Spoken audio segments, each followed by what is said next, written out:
ويتوب إلى أهل الجنة عليها السلام والسلام عليكم ورحمة الله وبركاته. ما فهمت والله. لا هذا ما واحد. لست أنت وحدك، 20 واحد من الليبيين من الجزائر، هذا سنسنته.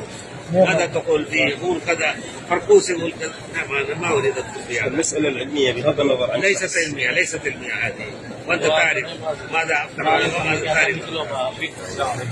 تتصل من فلان وفلان وتطير في الهواء أن فلان قال. مرة قلت يا أخي اترك هذه الأشياء وعامل ما هو معروف، وهذا إذا كان مخالف اتركه. راح نشر في يوتيوب قال وصي الله سألته فقال اتركوا فركوس. شوف هذا الأحمق، هذا الخائن، هكذا. لذلك أنا أخاف هذا الشيء، ولذلك لما أمشي واحد يسأل لحاله، هنا ما يمشي، هنا ما يسأل عامة، يسأل لحاله ويسجل ويحوره كما يريد. حملة شرسة ضد الشيخ. نعم، يريدون إسقاطه، هو معروف بسلامة المنهج. هذا الذي أعرفه. إن كان بعض الأشياء عنده مؤاخذة من العلماء يعترضوا لا تأخذوا، وإلا هو الحمد لله هو المعلم للتوحيد الخالص هناك. هذا اللي يؤمن به.